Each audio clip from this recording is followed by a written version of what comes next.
나오던 날과 같이 내가 그들에게 이적을 보이리라 하셨느니라. 이르되 여러 나라가 보고 자기 세력을 부끄러워하여 손으로 그 입을 막을 것이요 귀는 막힐 것이며 그들이 뱀처럼 티끌을 핥으며 땅에 기는 벌레처럼 떨며 좁은 구멍에서 나와서 두려하며 우리 하나님 여호와께로 돌아와서 주로 말미암아 두려워하리이다. 아멘. 제가 한 번 더 기도하겠습니다. 거룩하신 아버지 하나님, 오늘도 불러주신 은혜를 감사를 드립니다. 내가 나온 것처럼 보이지만, 내가 결단한 것처럼 보이지만 나의 기도가 필요해서 하나님께서 이 자리에 부르신 줄로 믿습니다.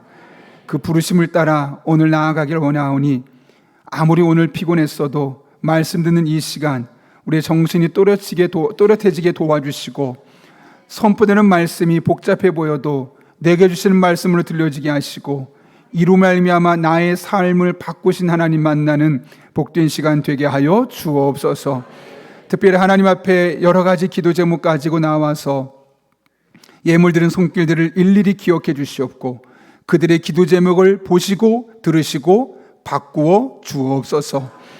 예수님의 이름으로 기도하옵나이다. 아멘. 몇 가지만 제가 안내드리고 말씀 전하려고 하는데요. 우리 기도 시간은 9시 40분까지, 그러니까 차가 9시 40분 전에 출발하지 않습니다. 제가 마지막에 찬양하고 이제 차 타고 가실 분 가십시오라고 말하면 그때 떠나니까 그때까지는 마음 놓고 기도하시면 되겠고요. 더 기도하기를 원하시는 분들은 10시까지 저희가 음악 틀으면서 같이 기도합니다. 이번 기회에 조금 더 깊이 기도하는 시간이 되었으면 합니다. 그리고 저희가 보통 주여라고 부르짖는 짓는 것은 한 명 설명드렸지만 내 인생의 주인이시여, 하나님 앞에, 내 인생의 주인이신 하나님 앞에 나의 모든 것을 아뢰는 시간입니다. 그러니 그것을 너무나 어색하게 보지 마시고, 주문처럼 생각하지 마시고, 기복주의처럼 생각하지 마시고, 그 순간만큼은 내 인생의 주인님께 내 모든 것을 아뢰고 그분의 도우심을 얻는다, 그런 마음으로 함께 기도하면 되겠습니다. 그리고 통성기도가 어색한 분이 있을 수 있습니다. 나는 조용히 기도하는 게 좋은데 통성기도하면 뭔가 기도가 잘 안 되는 것 같아 라고 생각되시는 분도 있을 겁니다. 그런데 여러분, 기도의 방식이 정말 다양합니다. 그런데 이 5일간은 우리가 통성기도도 함께 배웠으면 합니다. 다른 사람과 함께 수많은 기도 소리 속에서도 나의 기도를 하나님께 올리는 방법을 배우고, 그래서 내가 또렷이 하나님께 기도하고 또 그분의 도우심을 경험하는 그런 다양한 기도의 방식을 배우는 시간이라고 생각하면서 적극적으로 함께 하시면 좋겠습니다. 미국의 고든 코넬 신학교가 있어요. 그 고든 코넬 신학교에서 이제 한국에서 세미나를 한 적이 있습니다. 그 대상은 중국에 있는 목회자들이었습니다. 이제 중국에 있는 목회자들에게 한국 교회의 위기 상황과 문제점들에 대해서 이야기하면서 이제 강의가 시작되었는데, 강의 중간에 한 중국 목회자가 손을 들고 묻습니다. 목사님, 한국 교회는 기도 많이 하기로 소문난 교회인 거 제가 너무나 잘 알고 있는데 이렇게 기도를 많이 하는 교회들임에도 불구하고 왜 교회가 위기에 있고 많은 문제가 있는 겁니까? 라고 묻는 겁니다. 그때 한 강사가 이런 말을 했습니다. 한국 교회가 기도는 많이 하는데 그 기도의 초점이 잘못 맞춰져 있기 때문에 그렇습니다 라고 했다는 거죠. 저는 그 이야기를 듣고 참 일리 있는 지적이다 라고 생각했습니다. 많은 기독교인들이 기도를 내가 원하는 것을 하나님께 얻는 방법 혹은 방식으로 생각합니다. 그런데 기도는 그런 것이 아니죠. 물론 기도 안에 그런 면이 있기도 합니다. 내가 기도하면 하나님 내 기도를 들으시죠. 그리고 때로는 응답해 주십니다. 그래서 우리가 보기에는 하나님 앞에 나의 문제를 아뢰어서 내 문제를 해결받는 시간으로 인식하기 쉽습니다. 그러나 엄밀히 말하면 사실 그 순간도 내가 원하는 내 뜻이 이루어진 것이 아니라 나를 향한 하나님의 뜻이 이루어진 거룩한 순간임을 우리가 잊어서는 안 되는 겁니다. 그런 의미에서 우리가 기도를 많이 했다, 열심히 했다 보다 중요한 게 뭐냐면 그 기도의 초점이 내가 아니라 하나님께 있을 때, 그럴 때 우리의 기도가 응답되는 기도로 우리에게 나올 수 있게 되는 것이죠. 오늘 우리가 그런 관점으로 이 본문의 말씀을 살펴보려 합니다. 오늘 우리는 선지자 미가의 기도를 살펴보려고 하는데요, 미가의 기도도 호세아처럼 오늘 본문에 딱 한 번밖에 없습니다. 여러분, 오늘 본문 보게 되면 미가가 어떻게 기도하고 있죠? 자, 14절 보면 이렇게 이야기합니다. 같이 한번 읽어볼까요? 원하건대 주는 주의 지팡이로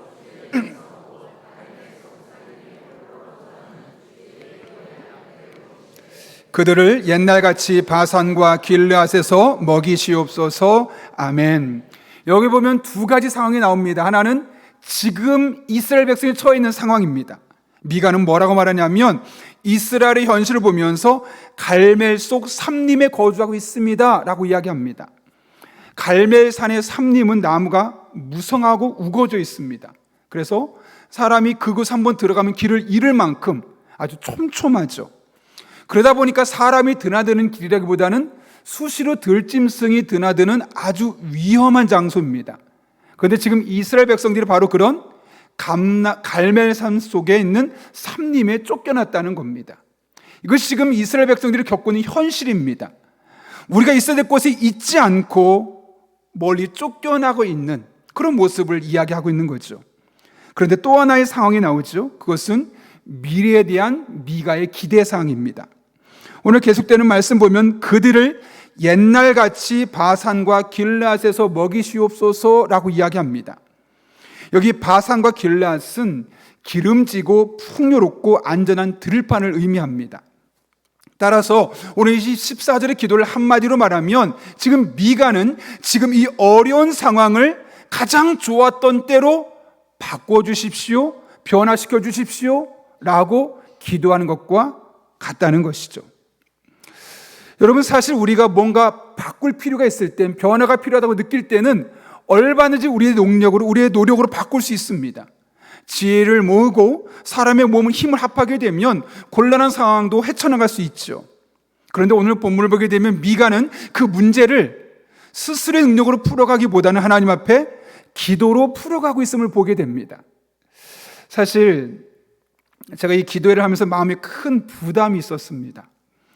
설교를 잘 준비해야 된다는 부담감, 이 5일간의 기도를 통해서 우리 성도들의 삶 가운데 특별한 변화가 있었으면 하는 부담감, 5일 동안 기도가 끝났는데 아무런 변화가 없고 바뀌어지는 게 없다면 얼마나 허무할까 하는 마음에 저희 마음속에 큰 부담감이 있었습니다.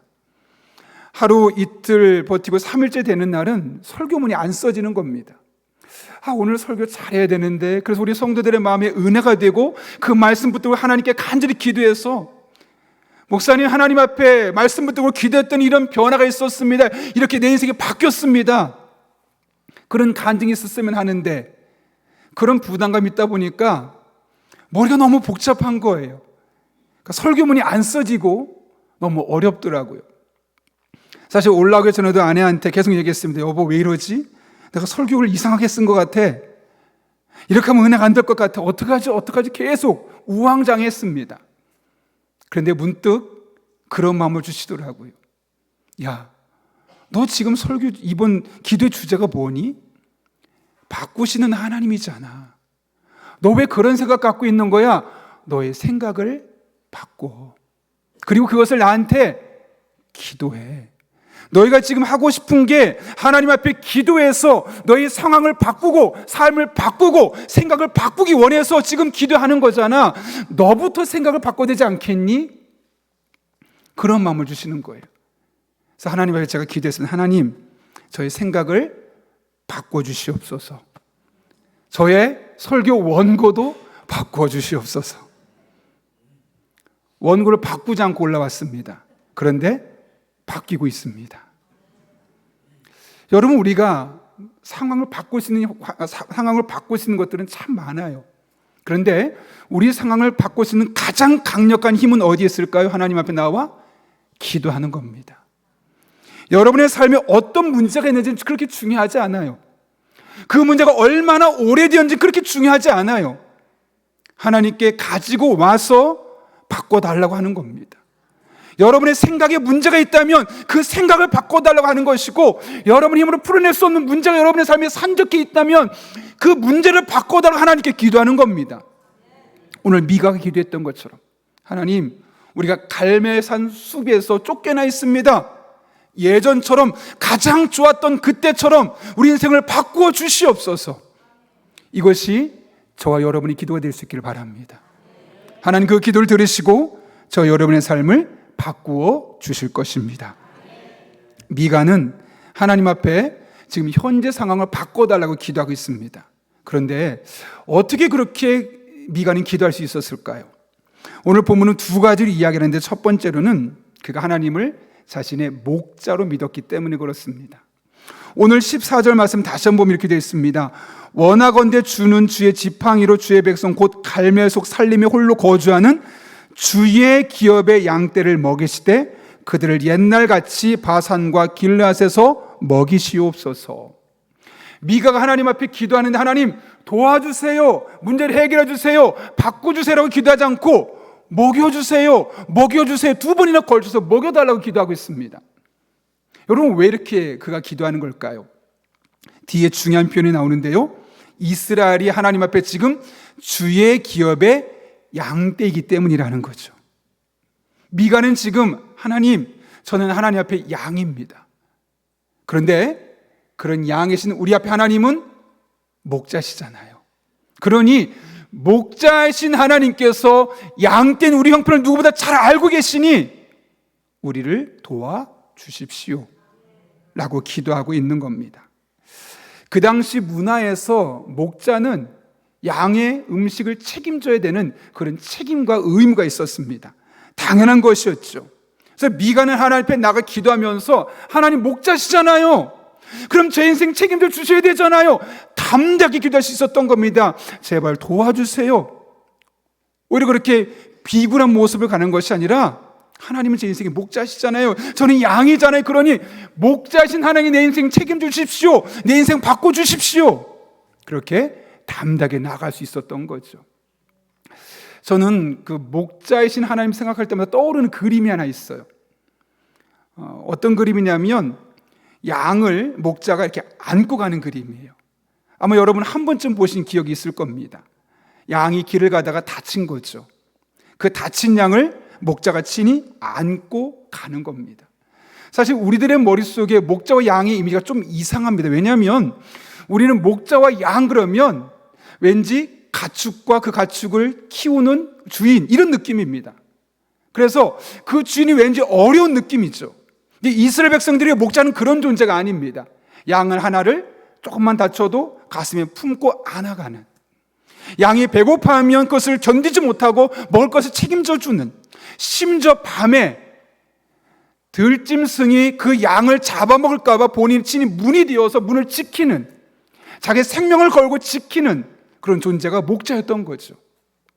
지금 미가는 하나님을 목자로 보고 있는 겁니다. 여러분이 하나님은 어떤 존재이십니까? 하나님은 우리의 목자이십니다. 이 목자이신 하나님은 시편 23편에 기록된 것처럼 오늘도 우리에게 그렇게 역사해 주시는 거죠. 시편 23편 보면 이렇게 기록되어 있습니다. 세 번역으로 읽었으면 좋겠는데요, 같이 한번 읽겠습니다. 시작. 주님은 나의 목자시니 쉴만한 물가로 인도하신다. 나에게 다시 새 힘을 주시고 당신의 이름을 위하여 바른 길로 인도하신다. 내가 비록 죽음의 그늘 골짜기로 다닐지라도 주님께서 나와 함께 계시고 주님의 막대기와 지팡이로 나를 보살펴 주시니 내게는 두려움이 없습니다. 아멘. 이것이 이스라엘 백성들이 목자이신 하나님을 생각할 때마다 느꼈던 감정들입니다. 그때마다 느꼈던 마음의 평안함입니다. 위로였습니다. 그런데 그 목자신 하나님이 오늘날 우리에게도 동일하게 목자가 되어 주신다는 거죠. 그래서 그분께서 우리들의 삶에 먹을 것을 주시고 쉼터를 주시고 지치고 낙심할 때마다 새 힘을 주시고 매 순간 우리를 지키시고 보호하시고 인도하여 주십니다. 하나님께서 우리 인생의 목자가 되십니다. 기도할 때마다 이 사실을 반드시 기억하십시오. 하나님께 나아갈 때 벌벌 떨면서 어쩔 수 없이 제발 도와주세요, 그런 심정이 아니라, 하나님 제 인생의 목자 되시잖아요, 제 인생을 책임지시는 분이시잖아요, 그래 제 인생 도와주십시오, 책임져 주십시오, 이 상황을 바꿔주십시오, 담대히 기도할 수 있는 저 여러분 될 수 있기를 예수님의 이름으로 축원합니다. 미가는 자신이 현재 처해 있는 상황을 바꿔달라고 하나님께 기도했죠. 그렇게 기도할 수 있었던 두 번째 이유는 그가 하나님의 뜻을 깨달았기 때문에 그렇습니다. 제가 어느 책에서 읽었던 내용인데 한 청년이 목사님에게 찾아와서 말합니다. 목사님, 우리 교회 저 청년에게 제가 기도해 보니까 저 청년이 제 배우자라는 그런 응답이 왔습니다. 아, 그래? 왜 저 자매인데? 아, 믿음이 좋습니다. 그래? 내가 볼 땐 믿음은 A라는 자매가 더 좋은 것 같은데? 아, 저와 비전이 비슷한 것 같습니다. 비전은 너랑 비슷한 자매는 B 같아. 아니, 그러면 목사님, 기도를 참 많이 합니다. 야, 기도는 C라는 자매가 훨씬 더 많이 하는데? 너 혹시 솔직히 말해봐. 예뻐서 그러지? 그랬다 그래요. 그러니까 자기 나름대로 생각이 있어요. 그런데 겉으로는 하나님의 뜻이라고 우리가 말하는 경우가 얼마나 많은지 몰라요. 그러다 보니까 우리도 이게 하나님의 뜻인지 내 생각인지 헷갈릴 때가 너무나 많습니다. 여러분, 우리가 어떻게 하나님의 뜻을 알 수 있을까요? 오늘 본문 15절부터 17절까지 말씀 보시면 이렇게 되어 있습니다. 같이 한번 읽겠습니다. 시작. 이르시되 내가 애굽 땅에서 나오던 날과 같이 이르되 여러 나라가 보고 자기의 세력을 부끄러워하여 그들이 뱀처럼 티끌을 핥으며 땅에 기는 벌레처럼 떨며 그 좁은 구멍에서 나와서 두려워하며 우리 하나님 여호와께로 돌아와서 주로 말미암아 두려워하리로다. 아멘. 여기 보게 되면 15절과 16절과 17절의 시작이 어떻게 되겠죠? 이르시되 라고 15절에 말하고 16절과 17절이 한 문장인데 이르되 라고 말합니다. 하나님께서 이렇게 먼저 말씀해 주셨다는 거죠. 다시 말하면 하나님께서 본인의 뜻을 미가에게 먼저 말씀해 주셨습니다. 내가 너희를 상황을 바꿔줄 건데 마치 출애굽할 때 애굽 땅에서 나왔던 것처럼 기적적인 방법으로 이적을 통해서 도와주겠다, 그 상황을 바꿔주겠다고 이미 말씀하셨다는 거예요. 그리고 그 결과 16절과 17절은 그 이적을 본 사람들은 하나님 앞에 돌아올 수밖에 없을 것이다 라고 말씀하고 있는 것이죠. 하나님께서 본인께서 먼저 미가에게 말씀해 주셔서 그 말씀을 통해 미가는 하나님 뜻이 어떻게 이루어질지 알고 있었고, 그러니 하나님 앞에 그 말씀 붙들고 간절히 기도할 수 있었던 것이고 담대하게 기도할 수 있었던 것이죠. 그런데 오늘 본문에서 나타나는 하나님의 뜻은 무엇이냐면 바로 이적을 보여주는 겁니다.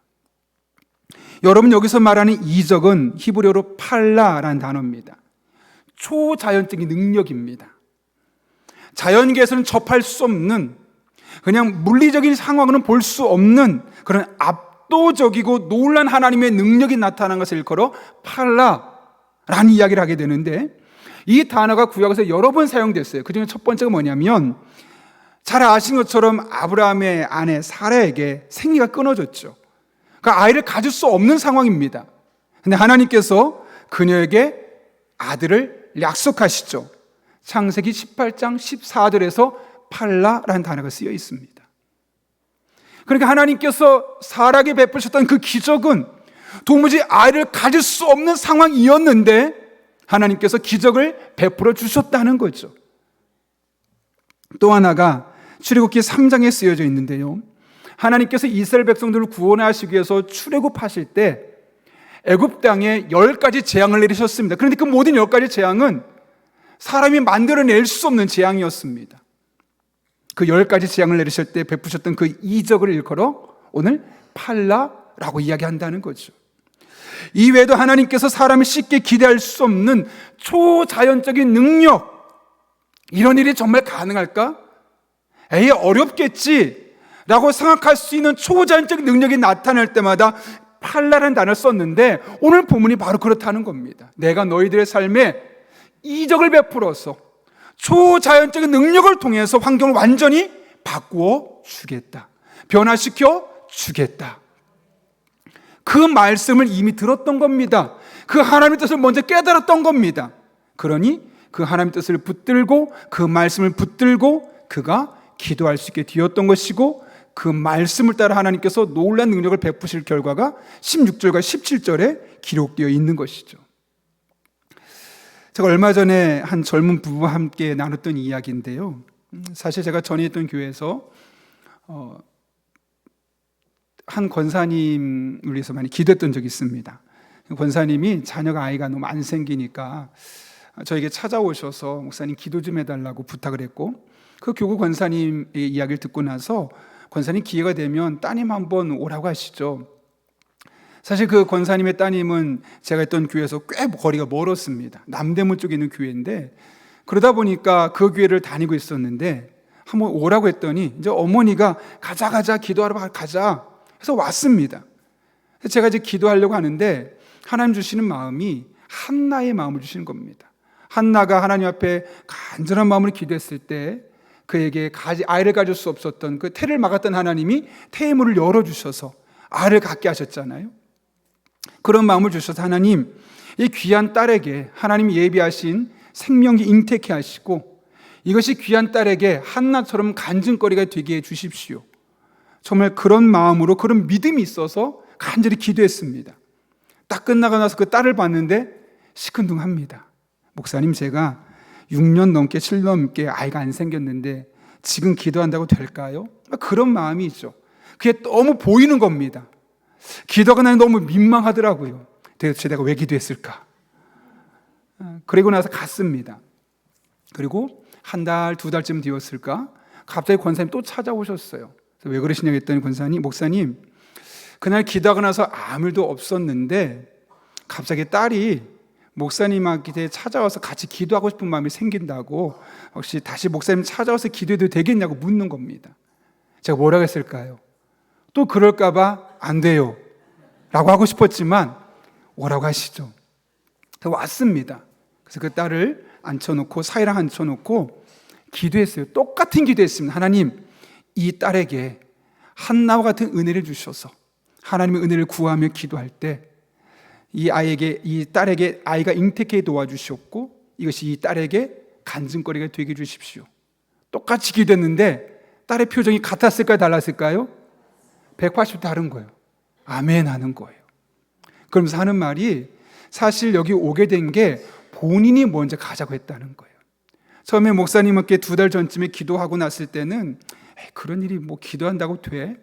내가 병원도 가보고 6년 7년 노력했는데 아무 일도 안 일어났는데 그거 한 번 기도하다고 되겠어? 하는 마음 갖고 기도하고 왔는데 계속 마음에 떠오르는 거예요. 아니, 그날 목사님이 기도한 게 허투루 기도한 건 아닐 텐데 왜 자꾸 생각이 나서 가만히 있을 수가 없었고 다시 한번 기도를 하러 와야겠다 하는 마음에 찾아게 되었다는 거죠. 그래서 그날 함께 기도하고 나서는 본인이 스스로 하나님 앞에 계속 기도합니다. 그리고 한 달 뒤 연락이 왔어요. 목사님, 딸이 아이를 가졌어요. 그리고 나서 딸이 아이를 출산했습니다. 첫 번째 그 딸이 아이를 낳고 한 일이 뭐냐면, 기도가 이제 본인이 있는 섬기는 교회가 있잖아요. 그 아이를 낳았으면 본인 교회 목사님한테 기도를 받아야 되는데 저한테 와서 기도를 받겠다는 거예요. 그래서 고척동까지 와가지고 이제 거기서 함께 기도했던 그런 기억이 있어요. 왜냐? 이 아이는 하나님께 기도해서 한나처럼 하나님께서 내게 주신 아이이기 때문에 그렇게 기도를 시작해야겠다라는 마음이 있었기 때문이라는 거죠. 하나님의 말씀이 분명한 뜻이 있어요. 그 뜻을 붙잡고 하나님 앞에 간절히 기도했을 때 하나님 그 뜻대로 응답하시는 놀라운 역사가 있게 되었던 것이죠.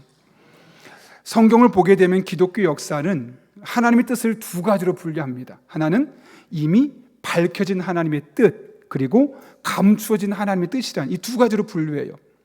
그 중에 밝혀진 하나님의 뜻은 뭐냐면 이미 성경을 통해서 우리에게 말씀하신 것들, 이것은 밝혀진 하나님의 뜻이라고 이야기합니다. 그래서 우리가 성경을 읽고 그 성경을 계속 읽고 믿음으로 받아들이다 보면 어느 순간 그것이 하나님의 뜻을 깨닫게 되어지고 그 말씀대로 뜻을 따라 기도하게 되면 어느 순간 하나님의 응답을 경험하는 놀라운 기적들을 경험할 수 있게 되는 것이죠. 사실 제가 이번 기도회를 하면서 고민을 많이 했어요. 처음에는 우리 요한복음을 따라서 할까 시작했다가 한 번은 하나님의 이름을 갖고 할까 고민하다가 최종적으로는 그러지 말고 우리 선지자들이 했던 기도를 배워야겠다. 그래서 그 기도를 배워가며 그 기도에 숨겨진 하나님의 뜻을 깨달으며 하나님 앞에 기도하면 좋겠다. 그럴 때 우리가 하나님의 뜻을 깨닫게 될 것이고 하나님의 뜻을 따라 기도하게 되면 하나님께서 우리들의 삶에 응답하실 것을 믿기 때문이에요. 여러분, 이 5일간의 기도가 단순히 그냥 기도를 배우는 것으로 끝나는 것이 아니라 기도에 담겨져 있는 하나님의 뜻을 깨달을 수 있는 저 여러분 될 수 있기를 바랍니다. 그리고 그 뜻을 붙들고 말씀을 붙들고 기도할 때 여러분의 삶에 오늘 그 본문의 말씀이 기록된 것처럼 팔라, 이적, 우리의 생각할 수 없는, 한 번도 경험해 본 적이 없는 초자연적이고 압도적인 하나님의 능력이 여러분 한 분 한 분에게 임하게 될 줄로 믿습니다. 그런 은혜를 삼으며 함께 기도할 때 여러분 한 분 한 분에게 모든 것을 함께 선을 이루신 하나님의 은혜가 날마다 경험될 수 있기를 예수님의 이름으로 축원합니다.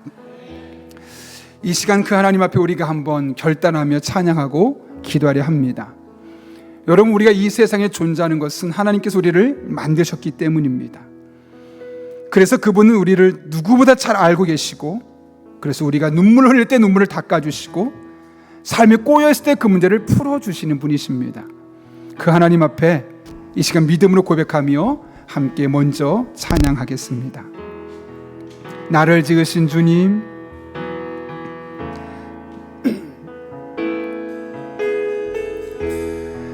나를 지으신 주님, 내 안에 계셔